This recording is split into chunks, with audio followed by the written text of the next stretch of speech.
as one of our choir members, one of our contemplative prayer members. But he's also been a long-time educator in the area of peace. So I'm just going to read. Did y'all read the bio in the newsletter? All right. So I don't need to give all this introduction, do I? We're just waiting, Larry, with bated breath. Yes. So, Dr. Guy Larry Osborne. And I forgot to tell you, we are videoing this, but it is not being Facebook Live. It's just for in-house use. So please do not feel inhibited in your questioning. Okay? Right. This is for in-house use in part because anytime you talk about peace, fights can break out. I don't know if you've noticed this. Yeah. Well, I want to thank everybody for coming, and Ruth Ann promised me that there would only be 3 people here. I'm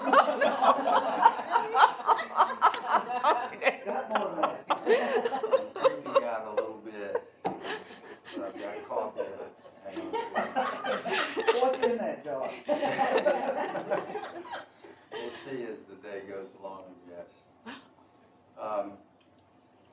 I want to thank my friend Diane for coming this morning, and I'm going to ask her in a few moments to guide us in a guided meditation just to kind of practice what some of the students in my classes learn and use for their personal peacemaking project, which is one thing I want to get around to talking about. After we go through kind of the textbook stuff, students, the grand finale of the class is to do some sort of a peacemaking project that is relevant in their world, in their family, at their job, on their sports team, in their dorm, that sort of thing. And if you missed the memo, that might not make sense. I'm going to be talking about a class I've taught at Carson Newman for about 25 years in peace studies. Thank you. It started out as a peace studies class, interdisciplinary with colleagues from the humanities and philosophy and science and art, which was really interesting. And then one by one, they were called to duty to do other things, and so it was left with just me. So I soldiered on, and as a psychology teacher, I adopted it more into the psychology paradigm. So it's an undergraduate class, 3-hour class. The last number of years it's been online, and since COVID it's been completely online, and it's kind of semi-self-paced. So you may be familiar with some online classes that meet like on Tuesday nights at 7:30. This class, the students have such chaotic and different schedules. They've got jobs, they've got families, they're practicing, sports, music, and that sort of thing. So there's no common time, and so it's sort of semi-self-paced, and I check in with the students individually, and the students check in with each other via a discussion board, but it's written communication. So in some ways it's not ideal. Students find a way to connect anyways. They know each other sometimes on campus and sometimes just in the class. Before I invite Diane to get me settle my nerves, and to demonstrate what a guided meditation is, if you haven't done that lately, I would like you to ponder some questions that I've posed here, and we'll just take a moment for you to ponder them, and then I'd like you to talk with your neighbors at your table about what came up. And you don't have to answer all the questions, and you don't even have to answer these questions if these trigger a better question in your mind that comes to mind, then reflect on that and share that. But just so we get to know each other in a little bit different way, because we oftentimes, between services don't say, well, been to that peace action lately? We don't usually have those conversations, so maybe that'll come up today. Peace is variously defined. Really, until 20 or 30 years ago, we didn't define peace that precisely. It was kind of like the medical profession and health. You go to the doctor, and the doctor doesn't say you're healthy. They say, well, you don't have this, you don't have that, you're not sick. So not being sick sort of equals health. Well, the last 20 or 30 years, the medical community has attempted to define health in a more positive way in and of itself, exclusive of pathologies. And likewise in peace studies, scholars and activists have shifted interest away from just defining what is not peace to what is peace. So I'd be interested in hearing some of your thoughts. What is peace to you? And this can be very personal, or it can be community-wide, it can be global, at any scale that comes to your mind, whatever pops into your mind. What does it feel like to be at peace? What does it look like? What conditions are necessary for you to experience peace? Are there certain situations that are especially conducive to you sensing a sense of peace? Is peace ever bad? Is peace ever a bad thing? Trying to, resolve conflict and get to a point of peace? How are you a peacemaker in your world? And it can be a very, like within your person world, within your family, within your friend circle, at work, in your community. Maybe you're a mover and a shaker on the world stage. Any level is fine. And then a thought or two about what in your background, perhaps childhood, perhaps young adulthood, perhaps as a responsible adult person, what is it that you could associate with some aspect of who you are as a peacemaker? Are you in the military? Are you a member of a peace group? Have you participated in a peace action or a peace activity? Maybe a peace march, something like that.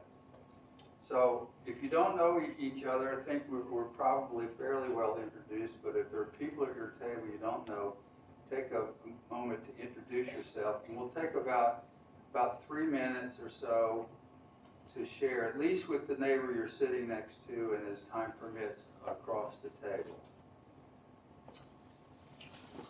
Do you want to? Sure.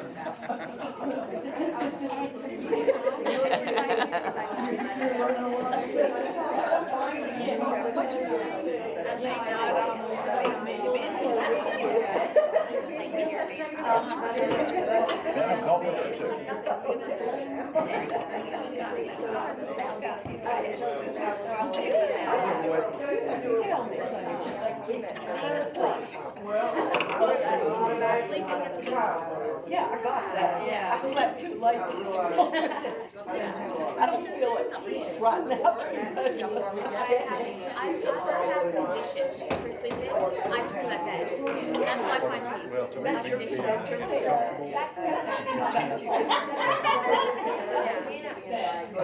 To me too, it means being able to take deep breaths and just in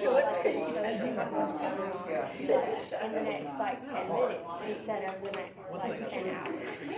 Because I definitely think that it's like it overfocuses because they're always focusing on what's going to happen in the future.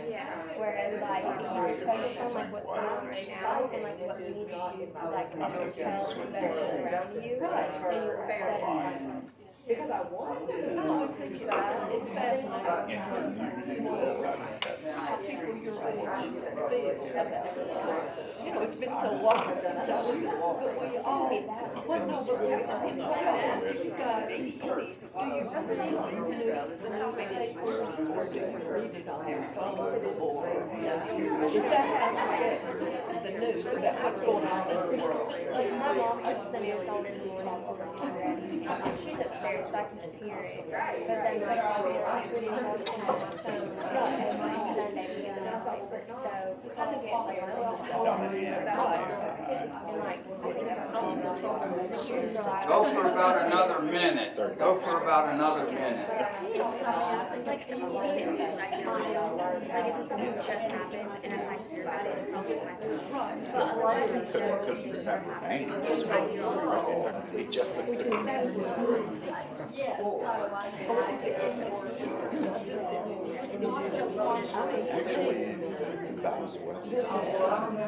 She always calls me because I want everybody to be happy. I'm one of those people that wants everybody to be happy. You do it, I don't care.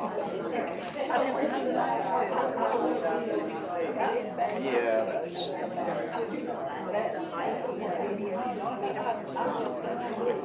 But I'm always interested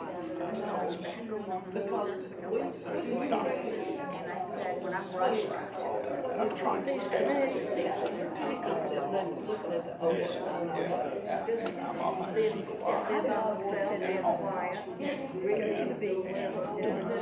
Okay, wrap up whatever sentence you're in, and then let's come back to the group. It's a little different. I was raised in a household where there used to be school teachers. Oh my goodness. And the early hours said, never, you know. Larry, you may need to use your school teacher voice. Yes. My wife? Your school teacher voice. Yeah. All right, time to wrap up the sentence that you're in. Do I need a ruler? I went back to school. Yeah, oh, that's right. Children. You wanna And I borrow my took them cane? with me to YouTube Ah, nights. Oh. And because he traveled a lot. wherever 2 or 3 Episcopalians gather, there will be a bell. I've been coming to church a year and a half, and I've got about half the bells, what they mean. I've been working on it. Alrighty, so before we hear from the group and then move on into the class, I've asked Diane to lead us in a guided meditation for several minutes.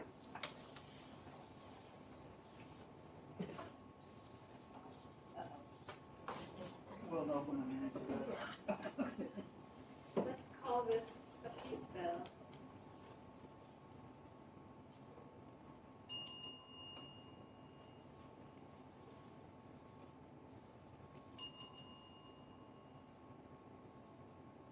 And as I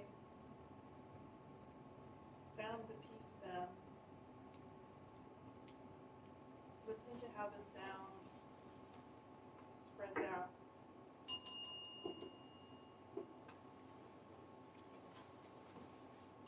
So if you'd like to close your eyes, take this moment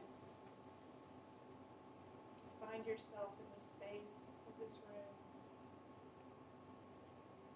We're surrounded by space. Within us is space.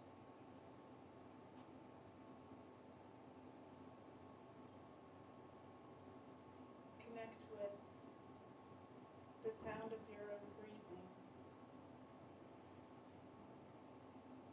Breathing in. I know I'm breathing in.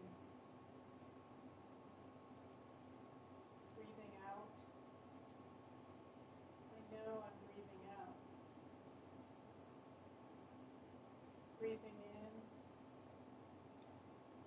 I breathe in peace. Breathing out,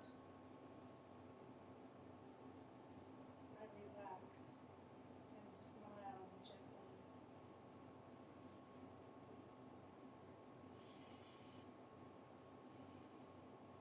Feel your feet grounded into the floor. Feel your sitting bones spread in your chair, relaxing deeper.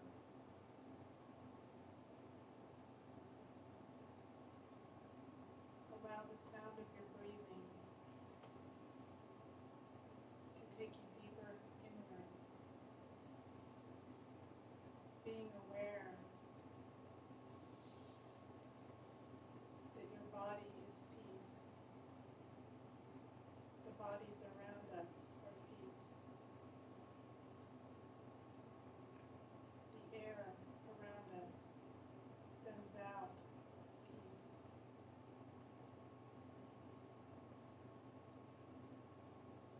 You may wish to ask yourself, what is peace to me? You may wait for an answer, or just continue to hear the sound of your breathing, knowing that peace is somewhere.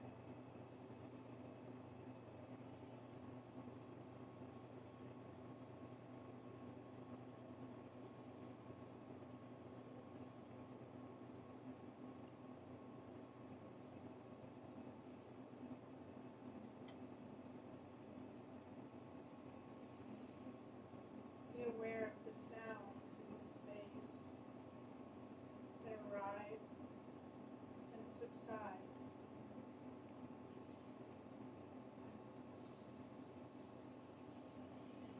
If your eyes are closed, you may wish to open them. Look out through your eyes with a soft gaze.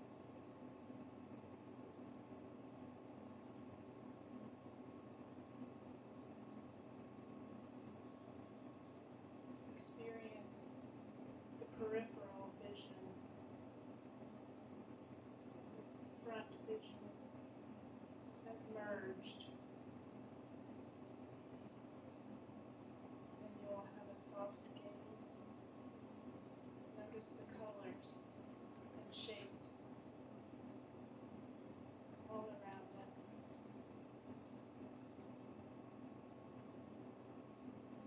May they hint at peace, peace within, peace without.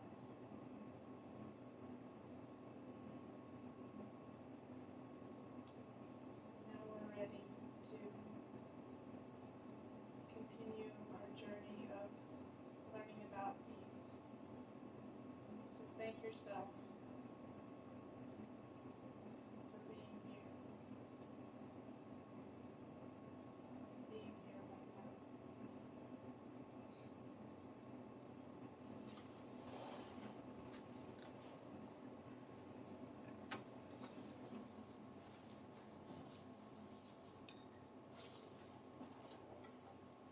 You feel a little differently? I'm always amazed at how just a few moments of breathing can, make my whole body feel settled and relaxed. So about the class, what I've learned over the years is that students bring all kinds of experiences to Peace class.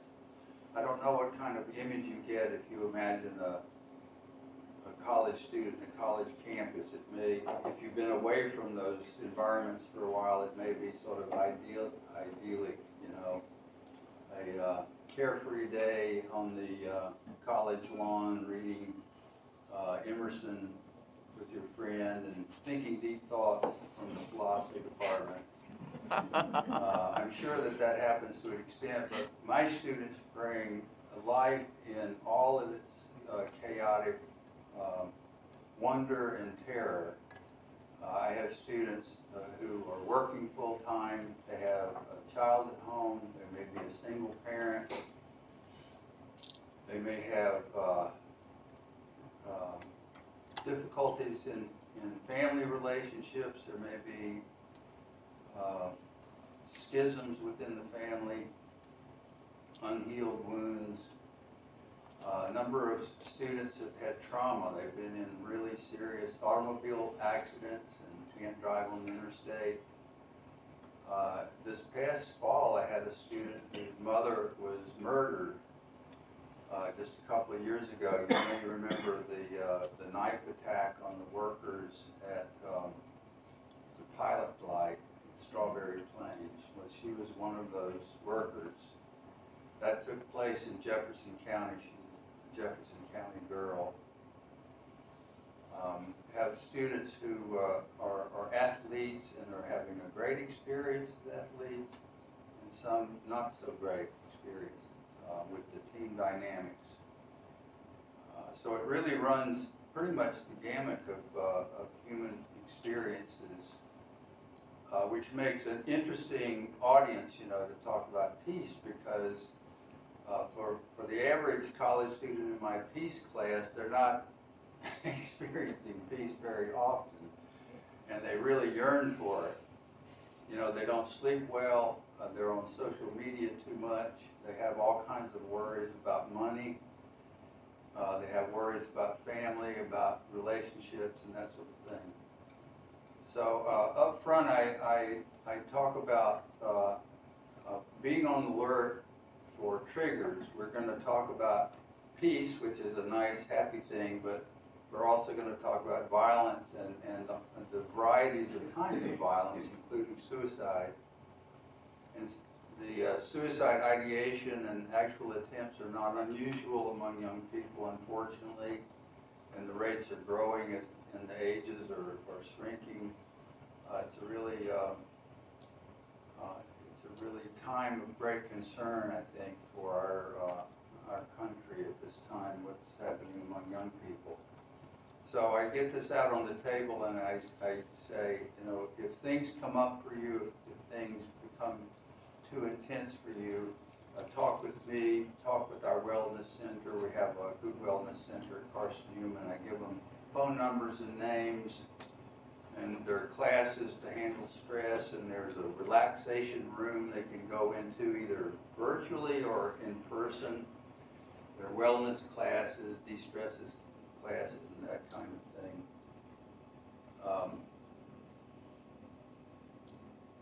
We hear a lot about peace in church, don't we? From the time we're wee little, not Presbyterians, Episcopalians. Or some of us were wee little Presbyterians, and then we became middle-sized Quakers, and now we're full adult Episcopalians. But at all of those developmental stages, I've heard a lot about peace. My guess is that you have too, and this is a real familiar way that we hear it. Just a sample collect that we could read on any given day. Almighty and everlasting God, you govern all things both in heaven and earth. Mercifully hear the supplications of your people, and in our time grant us your peace. Through Jesus Christ our Lord. Now, as a psychologist and as a parent and just as a human being, I appreciate that God has granted me peace, but it's kind of like, you know, a box from Amazon. I've got to open it and read the instructions and put it together. Got to do something with it. This is a wonderful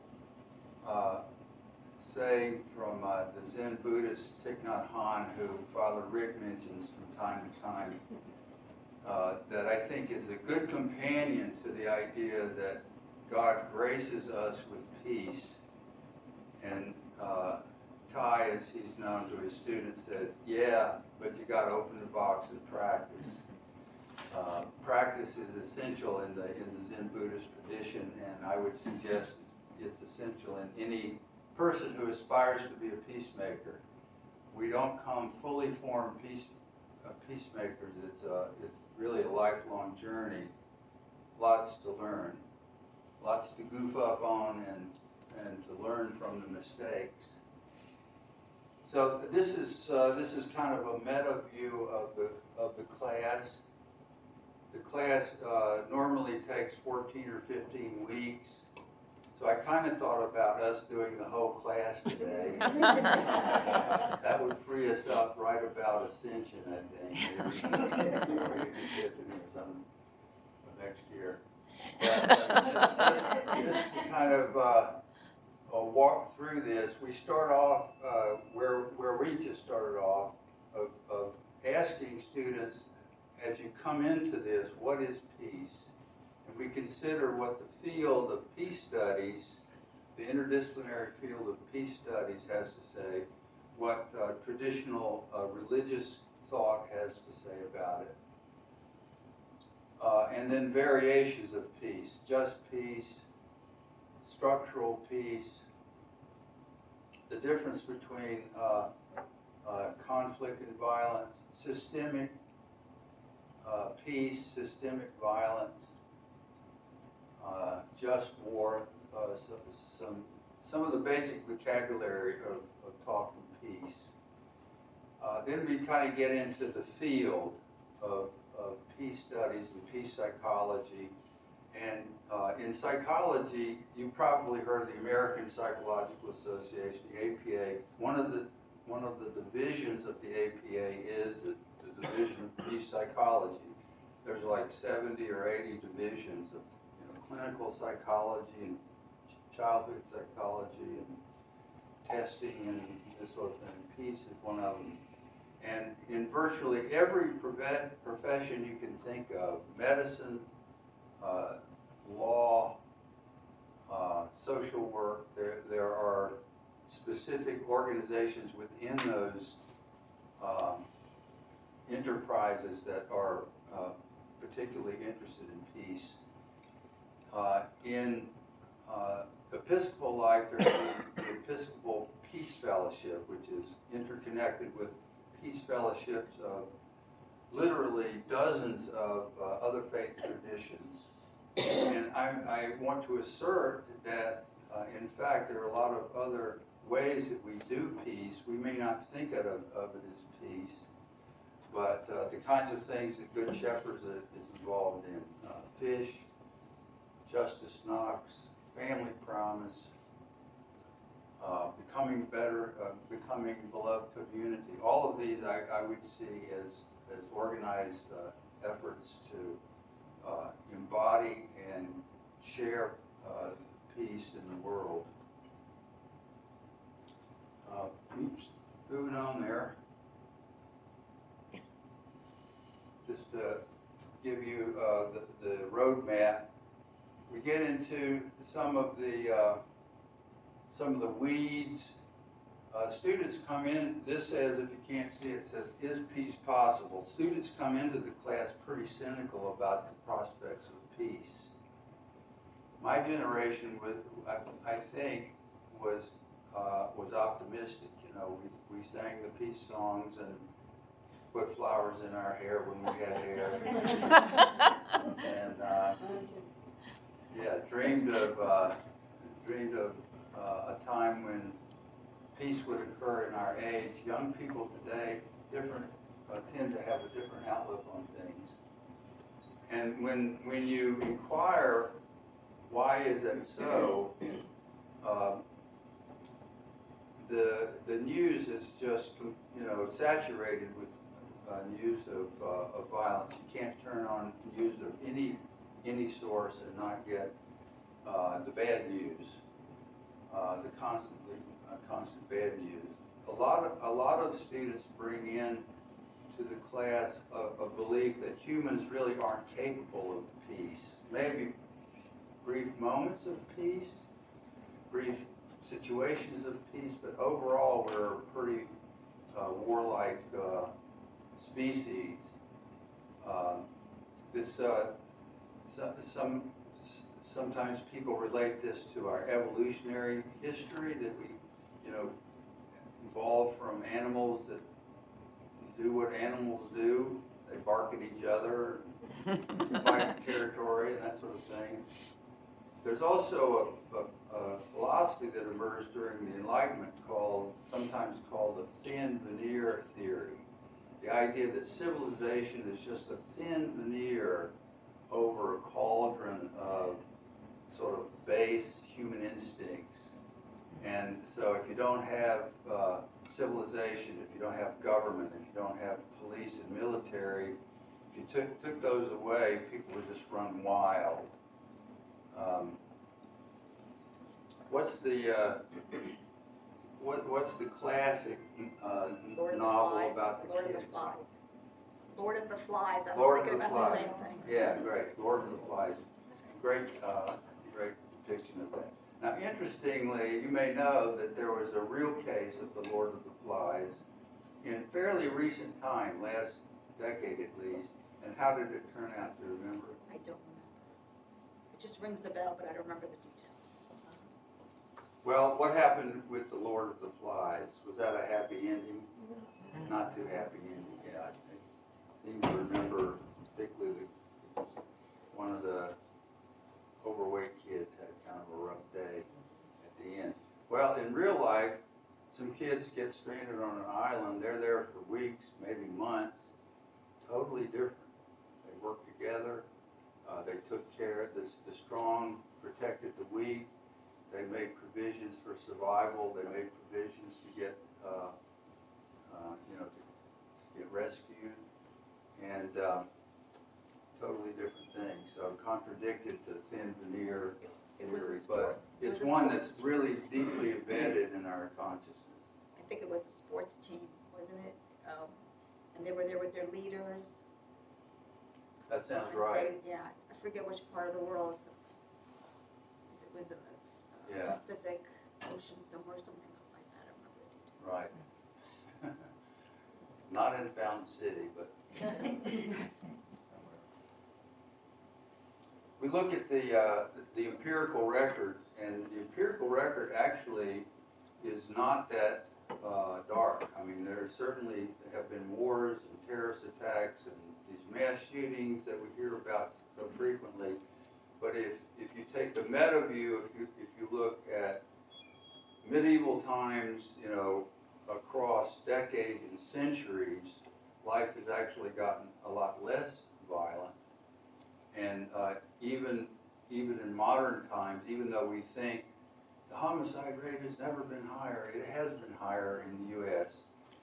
It was much higher in the 90s, for example, and it declined from the 90s through the 2000s, and then about 2014 or so, it started back up. And we are in an increasing time. Justice Knox people will recite the statistics about the homicide rate in Knoxville, which has jumped lately. But it's kind of a blip, things go up, things go down, like weather. We have a hotter summers, cooler summers. Overall violence has gone down. Overall, all sorts of measures of human well-being have gotten more positive. People are more educated. Fewer people are desperately poor in the world, even in developing countries. People are living longer, except for the last few years with COVID. So there's a little regression, a little blip on the screen, but the swath of history shows, in fact, humanity has thrived. I mean, just the population itself. Population today is almost 3 times what it was when I was born.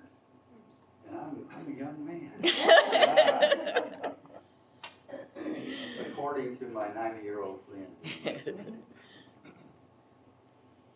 So we look at the historical record to sort of put it to the test. Are things really as bad as we think? The the psychology of peace we get into after these preliminaries. We talk about the psychological architecture of peace.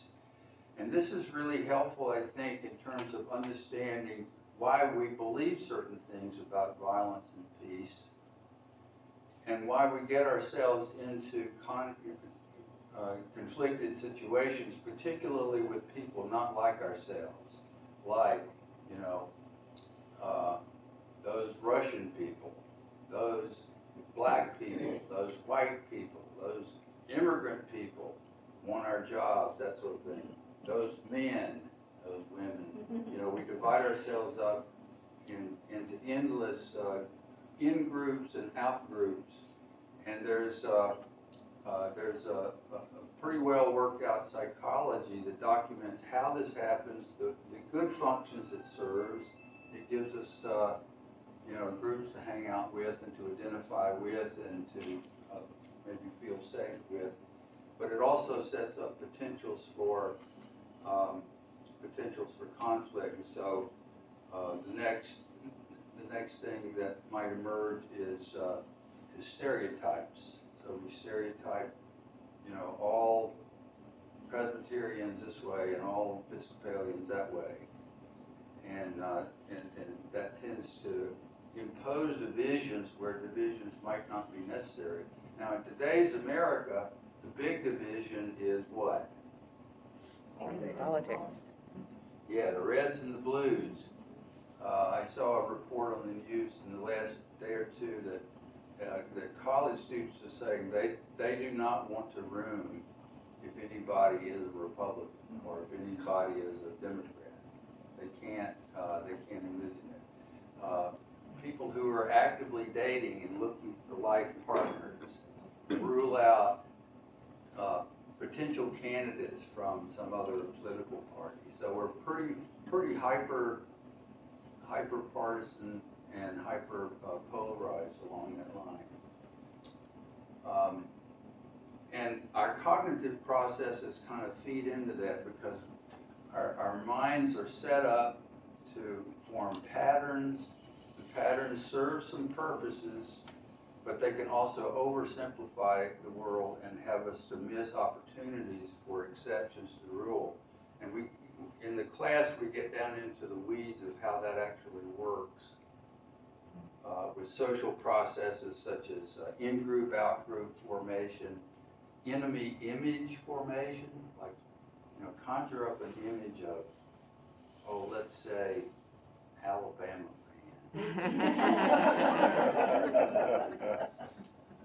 or Clemson fan. Oh, what does a Clemson fan look like?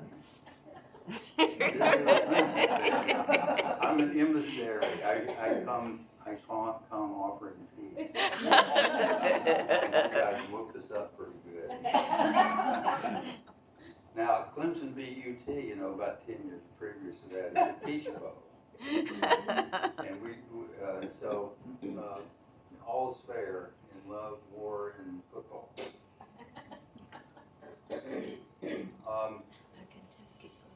We get into after this sort of psychology of how the groups divide up and separate and kind of not like each other. The class shifts into how can I be an ambassador of peace, first of all with myself. In the Centering Prayer Group, we're reading a great book, a challenging book by Father John Deere, and that's really his name, John Deere. And as Boone said, nothing runs like a deer. And that was funny, even though it doesn't make sense in the context.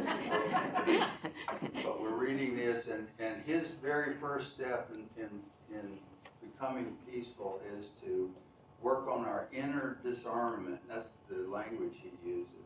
The inner disarmament, the violence that we carry around in ourselves, sometimes against ourselves, the wounds that we have where we blame ourselves, the negative self-esteem, the self-abuse that we heap upon ourselves, And then the attitudes toward other people, the unexamined attitudes toward other people that are less than charitable, the stereotypes that we have.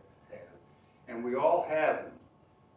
At one point during the class, I have the students take a test called the implicit association test. Are you familiar with that?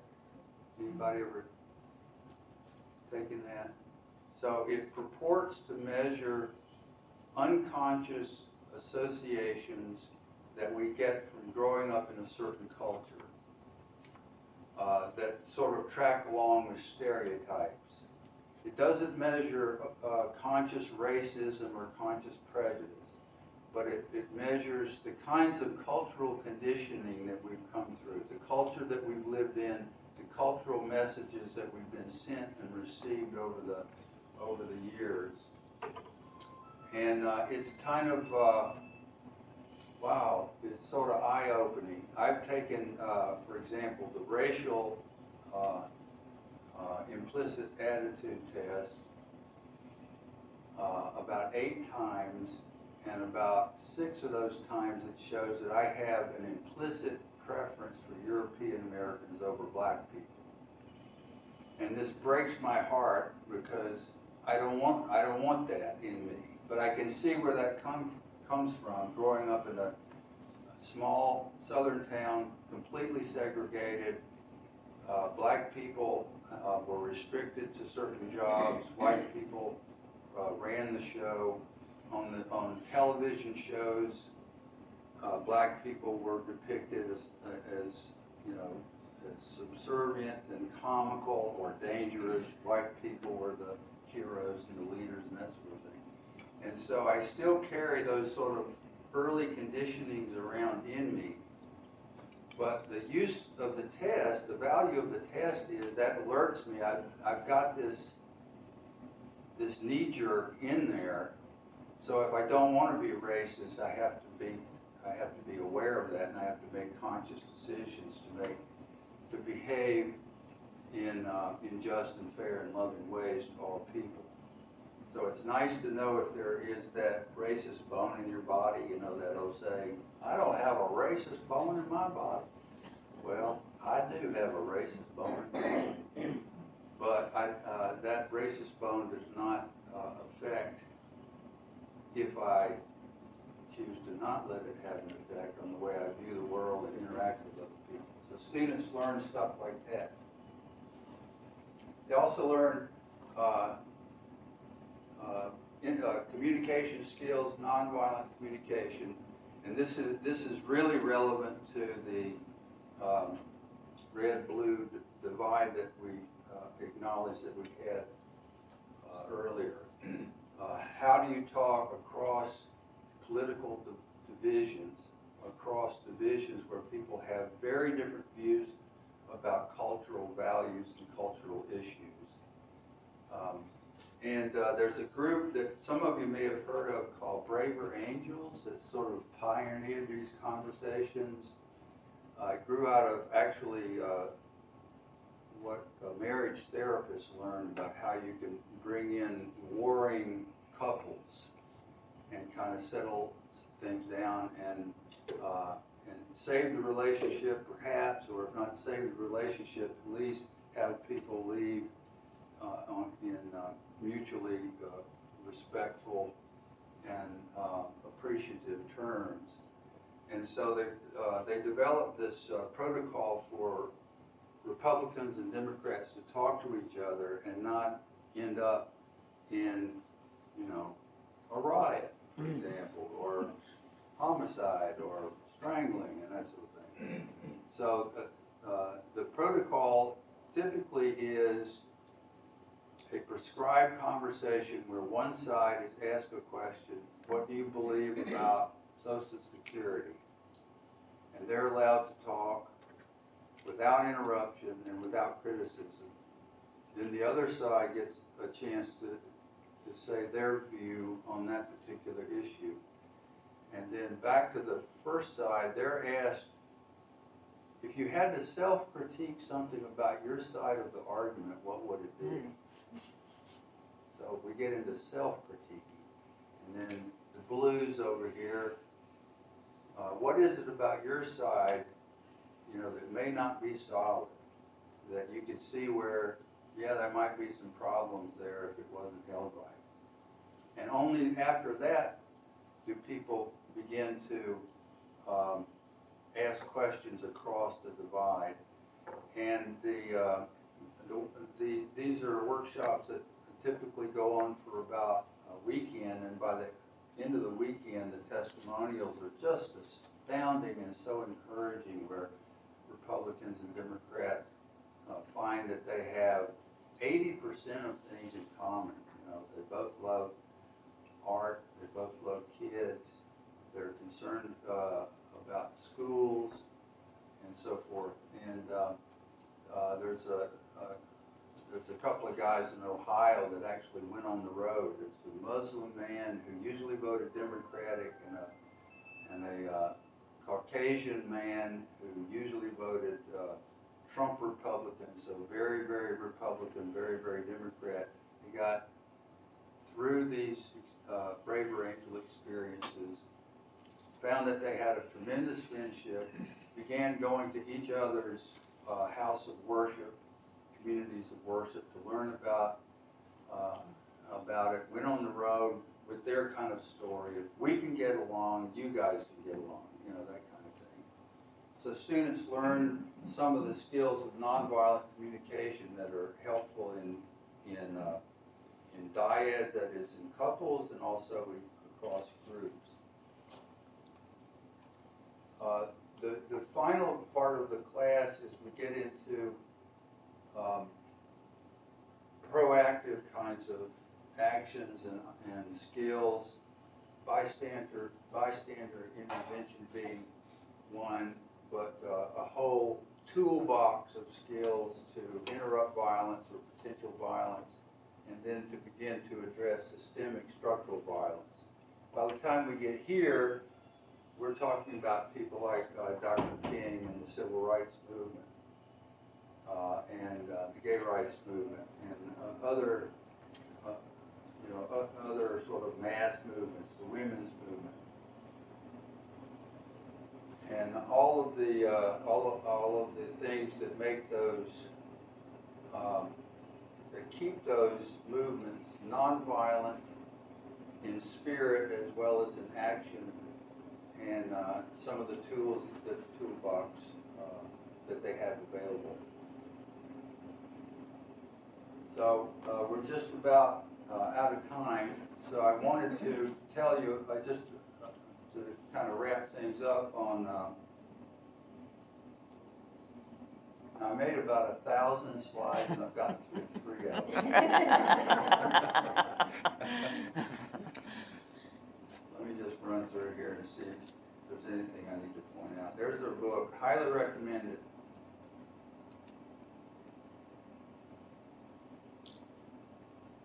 Yeah, this is interesting. Anybody recognize this slide? This is from the East Tennessee Convention. The East Tennessee Diocese Convention up in Johnson City. The session that Alvin Blunt put together with Dr. Augustine, talking about racial reconciliation. And I love the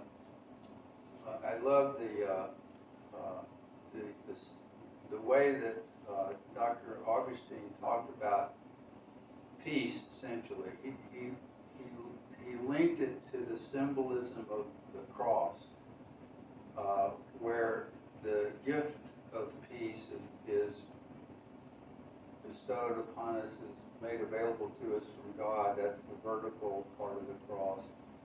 Social reconciliation is the horizontal part of the cross, that we're all equal because of Jesus. And so... Hey Larry, Yeah. can I bother you to go back one more slide where it said something about positive peace and negative peace? Yeah. Because we were having that discussion earlier. So what is positive peace? Or what's the difference between them? Is that what you're asking? We were trying to hammer that out, like, and if you just need time to collect yourself, does that mean you just got your head in the sand and that's negative peace, or, you know, if you just have to process before you address something? Well, in the field, in the academic world, they're both good things. Negative peace just means that conflict has ceased, danger has ceased. And you're safe, Physically safe. physically safe, generally speaking. Positive peace would be the kinds of positive attributes of that some of you around the table were saying in terms of how you feel when you are at peace. I feel in harmony. I feel connected. I feel relaxed. I feel safe. That sort of thing. Negative peace gets rid of conflict, overt conflict, and violence, but it doesn't necessarily provide the positive peace. And that's where there's a tricky dynamic that I refer to here. If you see the bottom part, members of advantage groups may experience negative peace as very satisfactory. Like we're in our, middle class neighborhoods and things are great here. I can go out and sit on my lawn and that sort of thing. Whereas those from disadvantaged groups may feel oppressed since they are not treated equally or have adequate food, access to health care, educational, economic opportunities, or rights. So it's not that negative peace is bad in itself, but it's oftentimes not enough. You gotta stop the yelling and the hitting. No more yelling and hitting. And we gotta make up.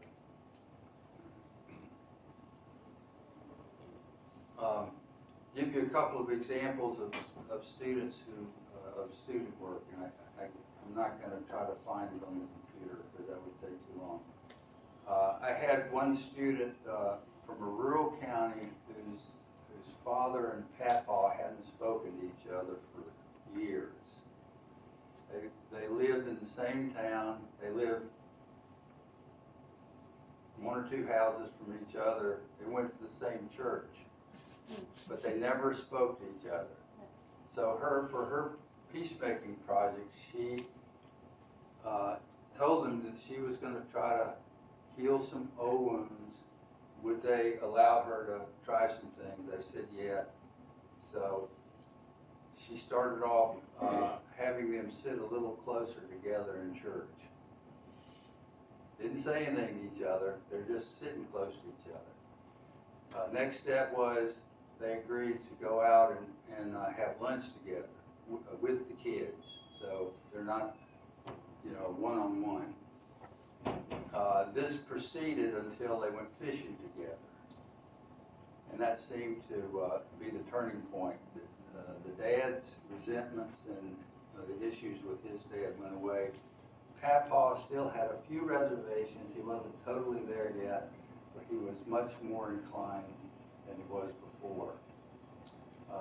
Second example, this is also a family conflict situation. I had an international student from Japan. She was married, had some kids, and her parents were here. And she said their family had fights all the time. There was yelling, there was interrupting each other. Not my image of Japanese families, but there's a stereotype for you. And so she thought she would try for her peacemaking project to introduce a little family peace. And so she said, I'm going to do this for my class and I need you to help. So everybody just better do it. And so she said, we're going to have a conversation. One person's going to speak at a time. You don't criticize what you hear. You can ask a question if you like, but what you say is what you believe. We'll let the other person say what they believe. The issue that they decided to discuss was whether or not kids should wear uniforms at school. This is usually an issue that would lead to a knockdown, drag-out riot in this household. because that was a big cultural value to the grandparents. You know, as part of the respect thing and the value of education thing. And so there was the pre-test where my student observed the nightly riots over everything, and then the peacemaking project where she gave these instructions and moderated the conversation. And then after that evening, she did an assessment. She asked everybody, what was it like? Do you think we got anything accomplished? Do you think we'll do it some more? And it was just you know, an extraordinary success. Now, I don't have any 3-month follow-up. Can't tell you that. But at least, you know, in the short term, they've found another way of interacting, of expressing themselves, and of being a family. I'll say one more, and then we'll quit. One of my students worked as a night manager at a motel, and she had friends on the staff who were stressed out constantly. There was a woman from Jamaica, I believe, who was a housekeeper. There was a Mexican immigrant who was a groundskeeper, and there were a couple of other. There was a night desk person, and I've never worked in a motel, but according to this particular team, it's challenging because customers are not in good moods if they, you know, don't have the right this or that, or the TV channel doesn't work, whatever, and they take it out on the frontline staff as opposed to management. And the way these people respond to that is that they go home stressed out, tired, bad mood, grumpy, don't sleep well, don't eat well, don't take care of themselves. And so all she did was begin to talk with these people, to listen to their stories, to ask them what they did to handle their stress, and began to share these stories with each other. And at the end of the project, the workers were reporting much less stress and more positive cohesion among the team at the motel. So those are just 3 snippets of projects, and over the years I've probably had hundreds of these projects. Most of them do what Diane did with us. They learn this relaxation stuff, and it's like gold to a college student whose stress levels are up like this, you know.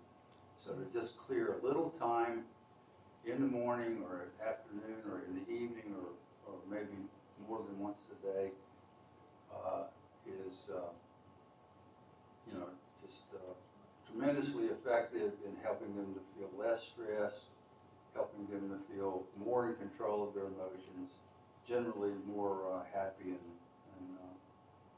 you know, glad that they're in that particular place. So thanks a lot for your keen listening and for your input, and I appreciate it.